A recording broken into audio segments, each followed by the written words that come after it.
Hey guys, Ben here, welcome back to another video on The Flash Season 9 Episode 4. Today we're going to be doing my review / breakdown for tonight's episode, so if you do go on to enjoy the video, please be sure to leave a like and a comment and subscribe and turn on notifications so you don't miss any future DCTV videos later this year. This episode was jam-packed. We got a lot of reveals in regards to Red Death and who she actually is, and we got the return of Ryan Wilder, obviously, with a big caveat.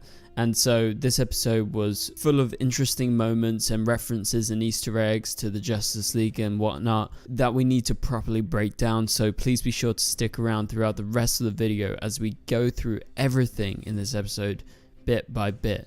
So let's start off chronologically at the beginning. Red Death doesn't see herself as a villain. This is made pretty clear by the opening of the episode, which makes you presume she was a hero once, and all this time we're thinking reverse flashpoint timeline, that is definitely what's going on. But it turns out later in the episode that something else is going on, and so she's trying to protect her timeline as Mark is building the cosmic treadmill for her.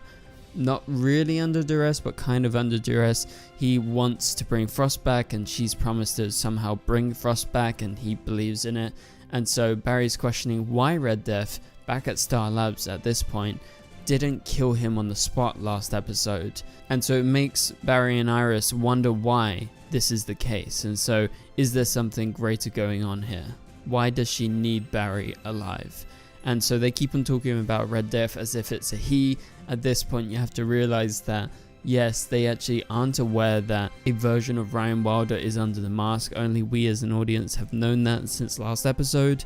And at this point we had one of the biggest reveals in the episode, and maybe one of the biggest reveals in the entire show, and that is Baby Jenna showing up in the flesh for the very first time. That was a huge WTF moment, and I was in a watch party with Flashverse, and we both were in complete shock for about a good 1 to 2 minutes straight, because there's been all this talk about Baby Jenna in the Flash over the last couple of seasons, but we never seen her, and we always thought, no, this is just like a plot device that they used before and we're never going to see her, but we actually saw her. So there you go, that's what happens as Joe and Cecile talk about moving, and Joe has this leaflet for a house elsewhere outside of the city, and that's a whole debate. But back at Star Labs, we have Chalegra updates on Chester's version of Discord, I guess, which is just funny. And I feel like in this episode, the Red Death stuff and the stuff with Barry and the individual stuff with Iris and Ryan, aka Red Death, is very impactful. But then some of those other storylines, like with Cecile and Allegra and Chester, it just kind of takes away from the episode a little bit. So I feel like that's the main weak point of the episode when it's intercutting between those different types of scenes. But Red Death causes a blackout across Central City with a lightning clap. As she says, "I am vengeance, I am the night, I am the Red Death," which is a very cool quote. And she actually says this in front of Barry, as Barry does show up as soon as Red Death surfaces. Plus we get a villain from the past who returns, and whammies Barry, so Barry's knocked out and they're able to capture him. So after the outbreak, Barry wakes up and it's evident that he's in Red Death's lair, this warehouse that she set up shop in, and Barry sees Mark, and obviously he's kind of shocked by this because Mark's supposed to be a part of Team Flash, but they knew he betrayed them at the end of last episode, and now this is just a reality. And so Red Death isn't really super scary at this point, and her voice modulation isn't the best, and I feel like that's because the voice actor, whether it's Javicia or not, isn't fully going into the voice as say Zoom did in the past. And so I feel there is a notable difference in the quality of the voice acting, and that's just like a nitpicky thing. But overall I think Red Death is scary at points, but there's sometimes in wide shots and sometimes when she's talking too much that you start to question the reality and actually how scary she is in this moment. And so Barry's adamant that this is just a new negative Speed Force avatar, and the negative Speed Force has somehow taken over her, and he believes that she's going to be able to overcome this, and actually she's not a bad person deep inside. And that's just Barry seeing the best in his villains, and I like that they actually point it out because that's exactly what he does all the time. And that's why he ends up revealing his identity to literally all of these villains in order to gain their trust. But in this case, Red Death isn't interested in anything like this. And so Red Death knows about Barry's lightning rod. That is the end of that scene. Clearly she knows a lot more than anyone else really, because she has that connection, but from another timeline. And so Ryan Wilder, aka Red Death, shows up and meets Iris at their apartment. Now at first, Ryan Wilder portrays herself as just normal Earth Prime Ryan Wilder from this timeline, as she pretends that she is Batwoman and she's been attacked by Red Death. And so at this point you can clearly see on her face that Iris is suspicious about Ryan, and the fact that she got here really quick from Gotham. Apparently Gotham's like a really long ride away. You probably would take a plane, but apparently she drove really fast in her Batmobile, you would presume. But clearly there is something going on here, and she's in Central City, so she's probably been here for a while, which we know. And so she's working from the inside like Jay Garrick, trying to get around Iris and use her in her own way. But at the next point we go to Red Death, and Red Death is in another location, and so you're like, how is this happening both at the same time? It isn't really established if they're like simultaneously going on until just after this scene, so it could be that Red Death has just come back from talking to Iris and has talked to Barry. But at this point Red Death reveals that she is not the avatar of the negative speed force, and that her speed is artificial, and that's why she needs the treadmill, because she isn't able to switch timelines and time travel, because she doesn't have access to the speed force or even the negative speed force. And at this point Red Death takes off her head and you see her with no head, and at this point I was like, oh my god, what is happening right here? And it turns out it's actually a suit. It's like Savitar's suit, or it's like the Samuroid that is controlled from elsewhere, far away.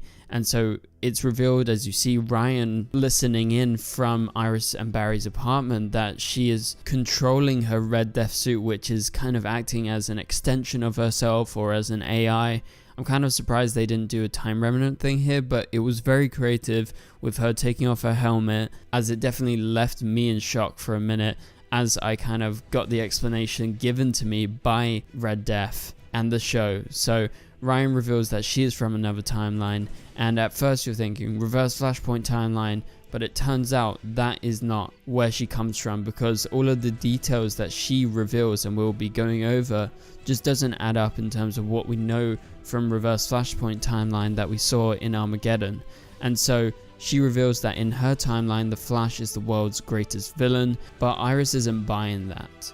And so she's obviously questioning all of this, and we as an audience are questioning all the information that we're being given by the Red Death.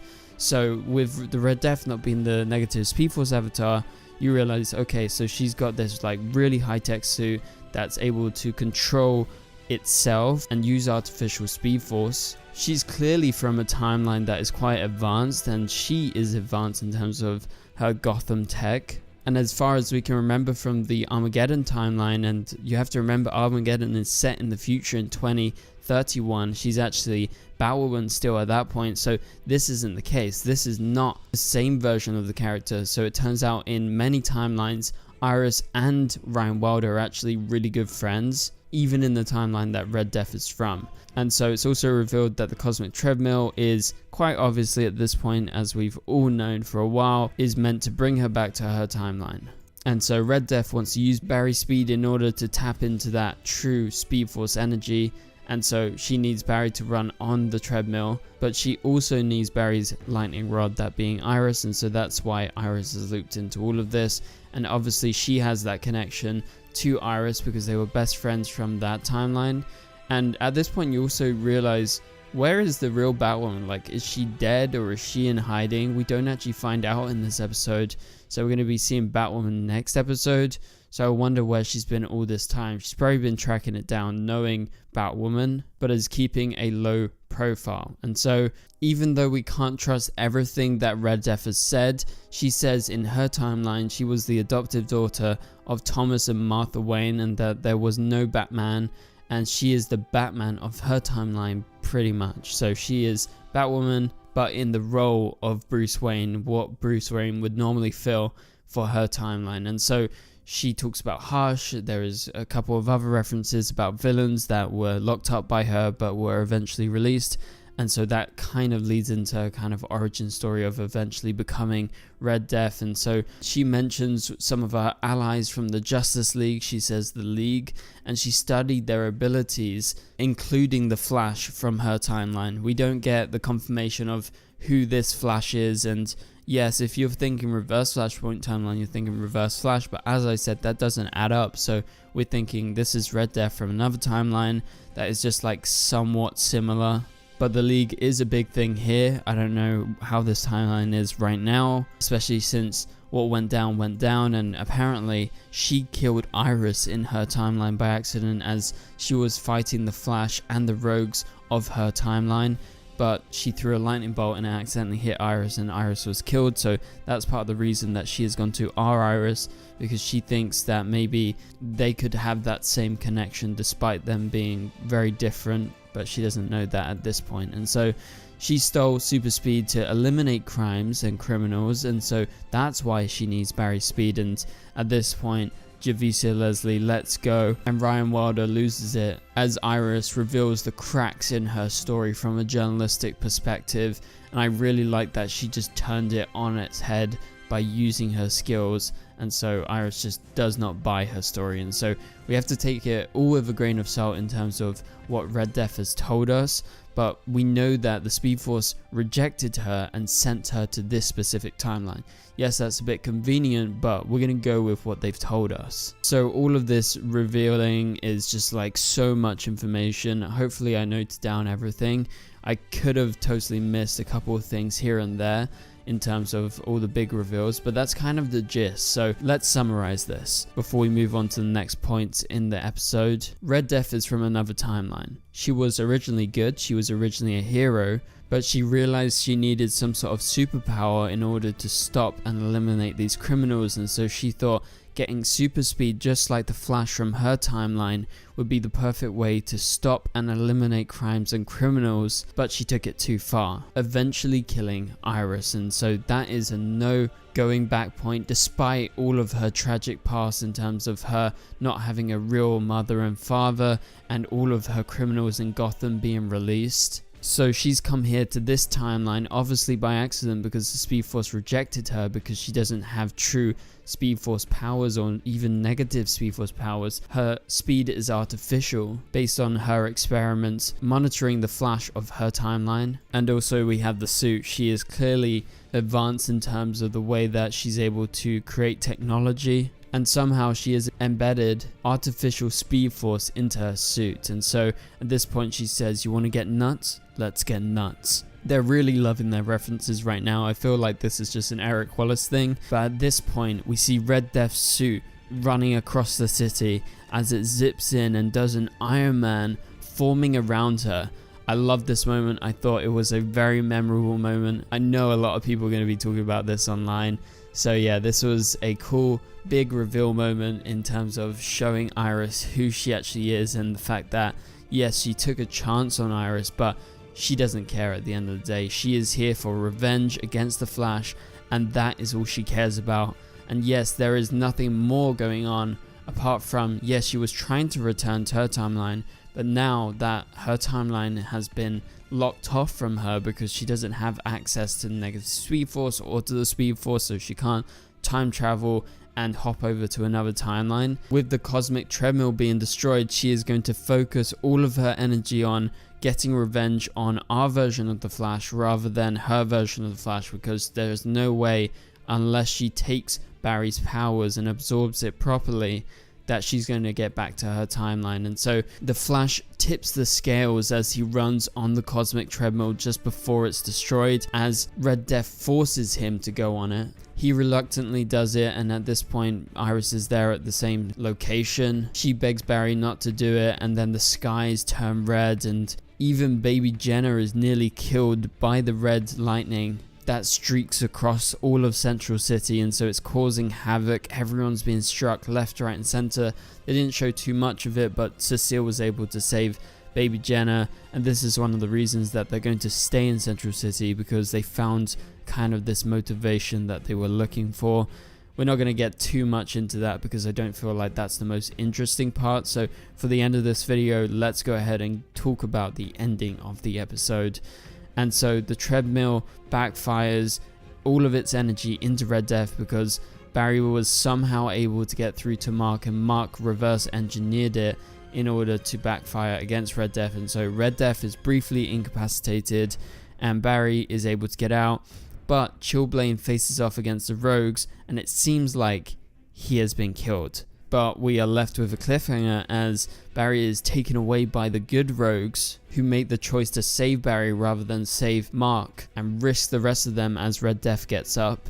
So we know that Mark is going to return, but I thought it was a cool cliffhanger, and we don't actually see him later in the episode when we see the rogues and Red Death once again after this.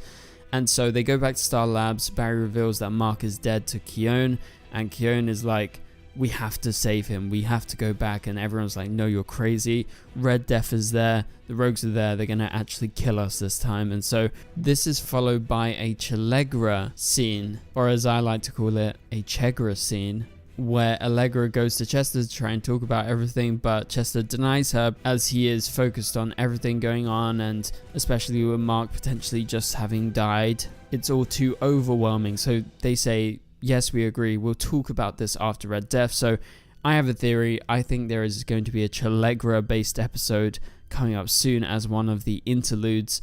Just wait and see, guys, just wait and see. Yes, that's going to annoy a lot of people, but it's kind of funny. Like, we kind of expected something like this to happen at one point. And so at the end of the episode, the cliffhanger of the episode is, I will take the war to him, Red Death says, as she goes crazy with completely over the top acting by Javicia Leslie. I have to say, this is probably one of the weakest scenes from Red Death. I just didn't believe it. It was way too over the top, and yes, this is a comic book moment, but I think it's just a little bit cringy. It's just way too over the top, and so she can't get back to her timeline, so she'll destroy our timeline. That's going to be her mission from now on, as she takes the war to Barry, enacting her revenge on our Flash rather than her Flash. Now, I don't think we're going to ever see this other Flash that she's talking about, but it's cool to theorize about who that person could be.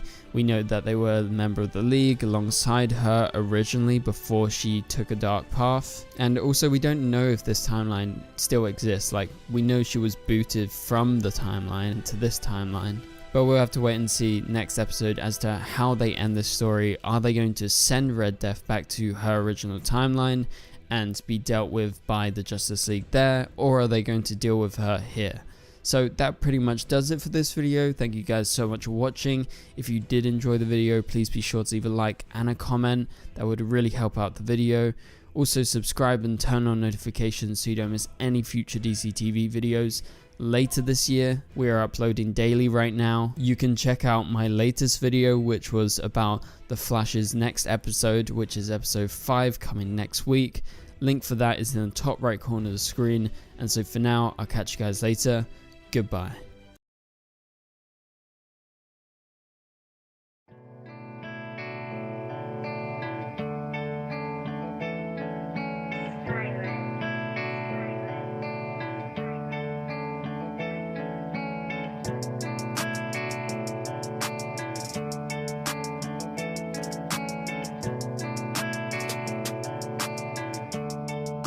I see red.